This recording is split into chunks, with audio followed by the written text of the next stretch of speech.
Halo pemirsa GPR TV dari Sabang sampai Baroke dari Miangas hingga Pulau Rote. Bertemu lagi bersama saya Bona Azari Disak dalam program Juru Bicara.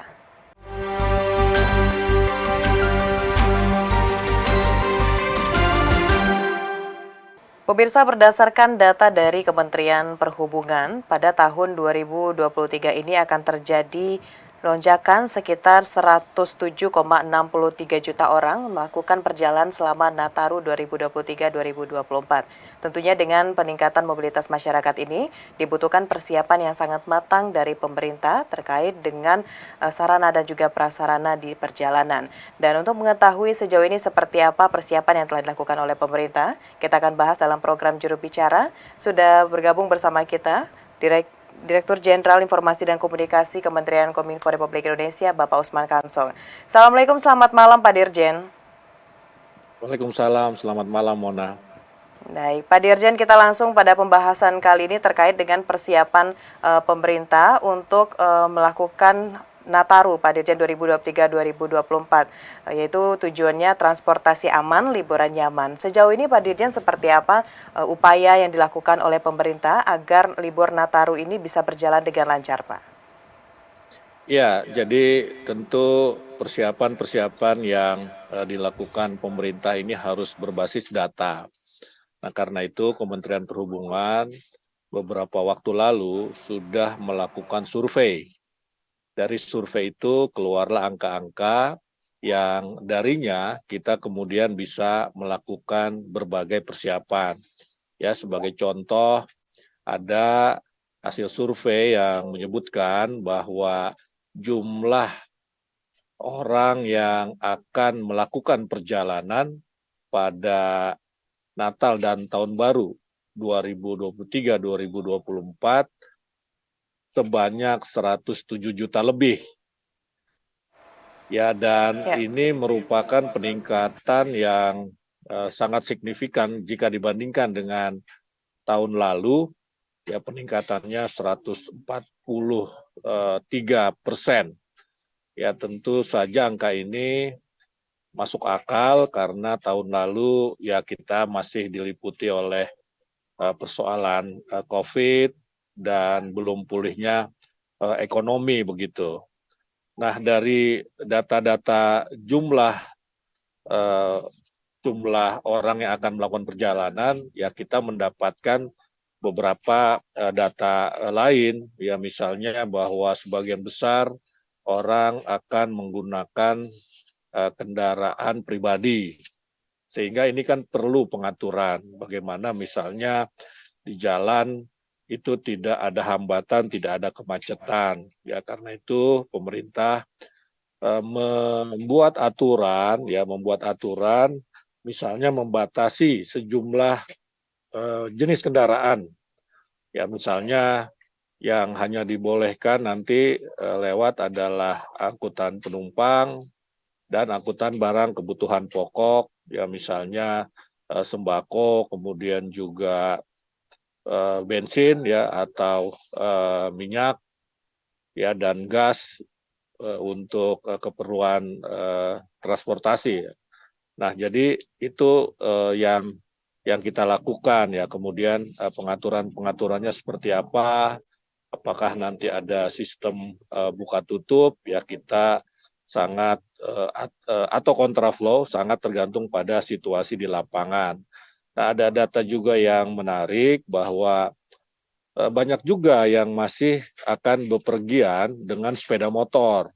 Nah, ini juga harus kita antisipasi, Mona. Ya, kita harus siapkan angkutan-angkutan massal gratis buat penumpangnya dan sepeda motornya. Ya, misalnya ada angkutan gratis bus, kemudian juga kapal laut, ya supaya mereka yang tadinya berniat untuk bepergian dengan sepeda motor itu bisa beralih ke angkutan-angkutan gratis yang disiapkan oleh pemerintah ya, karena kita tahu bahwa bepergian dengan sepeda motor apalagi dalam jarak jauh ini sangat berbahaya begitu.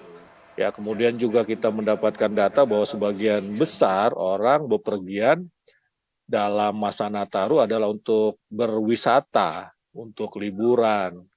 Nah, karena itu Kementerian Pariwisata tentu harus menyiapkan berbagai persiapan, ya, berbagai persiapan infrastruktur, ya, kemudian juga hal-hal lain yang terkait dengan pariwisata tadi itu. Begitu kira-kira, Mona. Berarti dari pemerintah kita juga telah menyiapkan beberapa hal tadi, juga ada angkutan gratis untuk libur Nataru seperti yang Pak Dirjen sampaikan tadi. Baik Pak Dirjen, kita melihat saat ini kondisi COVID-19 di Indonesia ini peningkatan tren kasus. Nah, tentu ini juga menjadi tantangan Pak Dirjen dalam menyambut Nataru 2023-2024 ini. Lalu langkah atau antisipasi yang dilakukan pemerintah untuk hal tersebut seperti apa Pak Dirjen? Iya, betul sekali. Memang di Indonesia menunjukkan adanya peningkatan, ya, tren kasus sejak pekan ke-41, ya, di tahun ini, atau periode 8 sampai dengan 14 Oktober 2023. Nah, tetapi peningkatan trennya ini tidak diikuti oleh peningkatan rawat inap, ya, artinya para penderita COVID yang sekarang ini mengidap COVID itu tidak perlu dirawat inap, ya, cukup isolasi mandiri di rumah mereka, ya, misalnya. Artinya kondisi ini ya masih baik lah, ya, masih baik. Nah, kemudian juga COVID yang sekarang ini menjangkiti masyarakat didominasi oleh subvarian EG.5 atau EG.5, ya. Karakteristiknya ini menyebabkan peningkatan kasus dan ya menyebabkan kekebalan yang sudah terbentuk akibat infeksi ataupun vaksin ini agak sedikit berkurang ini kekebalannya. Jadi si virus ini dia bisa punya kemampuan untuk menghindar, Ya. ya, menghindar dari kekebalan itu, ya, sehingga lebih mudah menginfeksi. Jadi kalau dulu kan dikatakan bahwa kalau sudah terkena COVID sekali tidak akan terkena lagi begitu karena kekebalan sudah terbentuk. Nah, varian ini tidak seperti itu begitu, ya.